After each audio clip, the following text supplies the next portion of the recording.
अमरीकी सदारती इंतखाबात में रिपब्लिकन पार्टी के उम्मीदवार डोनाल्ड ट्रंप इलेक्शन जीतकर दूसरी मरतबा अमरीका के सदर मुंतखब हो गए हैं।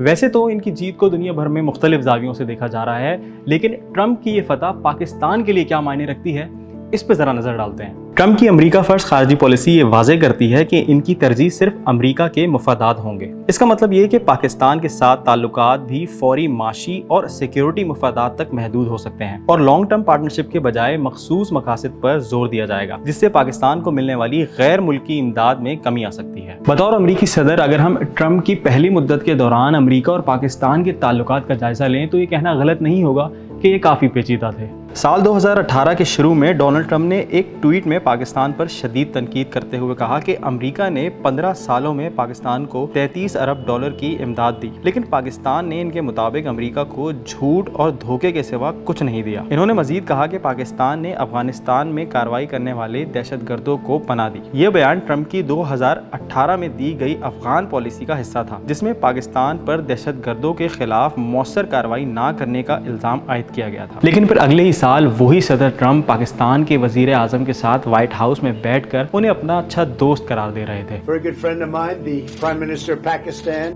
पाकिस्तान और अमेरिका के ताल्लुकात हमेशा से ही सिक्योरिटी के पहलू पर ज़ेर बहस रहे हैं। 2019 में भी दोनों ममालिक के ताल्लुकात की बहाली इनके मुश्तरका मफाद में थी, जिसकी बुनियाद अफगानिस्तान से अमरीकी इनखला के अमल में पाकिस्तान की तालिबान से बातचीत में मदद थी।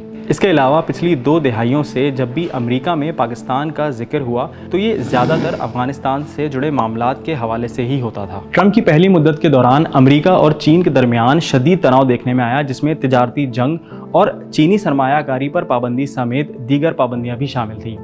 इस मरतबा भी वो अपनी इलेक्शन कैंपेन्स में बैरूनी इम्पोर्ट्स खुसूसन चीन से आने वाली अशिया पर टैक्सेस बढ़ाने की बात कर चुके हैं। इसका असर पाकिस्तान पर यूं भारी है कि ट्रंप, जो चीन को अमेरिका का सबसे बड़ा हरीफ समझते हैं, दोबारा सदारत में आने के बाद वो मुमकिना तौर पर चीन के आलमी असर रसूख को कम करने की कोशिश करेंगे, जिससे पाकिस्तान पर चीन से ताल्लुकात पर ज़्यादा दबाव डाला जाएगा, जिससे सी पैक जैसे मंसूबे असरअंदाज हो सकते हैं। दूसरी तरफ ट्रंप ने अपने दौर में हमेशा भारत को खित्ते में चीन के खिलाफ अपना अहम दोस्त समझा और हमेशा उसकी हिमायत की, और अब चूंकि वो दोबारा सदर बन गए हैं तो ये पाकिस्तान के लिए मुश्किलात खड़ी कर सकता है, क्योंकि पाकिस्तान और भारत के मफादात मुख्तलिफ हैं। मिसाल के तौर पर कश्मीर और अफगानिस्तान जैसे हसास मसाइल पर दोनों ममालिक की राय अलग है। अगर अमेरिका भारत के साथ मजीद मजबूत ताल्लुकात बनाता है तो पाकिस्तान को कम तवज्जो मिल सकती है और इसके लिए ये चैलेंज बन सकता है। ये बिल्कुल ऐसा है कि अगर आपका कोई दोस्त किसी दूसरे शख्स से जिसको आप कुछ खास पसंद ना करते हो उससे दोस्ती कर ले और उसके साथ ज्यादा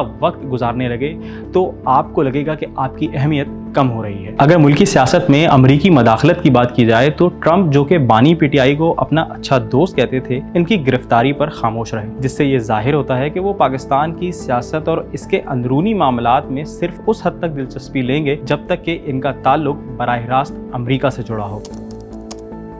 ट्रंप ने अपनी पहली मुद्दत में अपनाई गई इमिग्रेशन पॉलिसियों को भी दोबारा नाफिज करने के वादे किए हैं, जिसमें सरहदी दाखिलों पर सख्त पाबंदियां और एक बड़ी डेपुटेशन मुहिम शामिल है। इन्होंने अमरीकी तारीख की सबसे बड़ी डेपुटेशन मुहिम शुरू करने का भी इरादा जाहिर किया है और इस मकसद के लिए नेशनल गार्ड या वफाकी फौज को इस्तेमाल करने की भी बात की है। ट्रंप की ट्रैवल बैन पॉलिसी के तहत मखसूस मुस्लिम अक्सरियती ममालिक के शहरियों को अमरीका में दाखिल होने से रोका जाएगा। ये इकदाम इनकी पहली मुद्दत में शदीद कानूनी जंगों और तनाज़ात का सबब बन चुका है, लेकिन इस सब के बावजूद भी ट्रंप इमिग्रेशन कवानीन पर सख्ती से अमल दरामद करना चाहते हैं, और अगर ऐसा हुआ तो इससे अमेरिका जाने की ख्वाहिश रखने वाले पाकिस्तानी भी शदीद मुतासिर होंगे।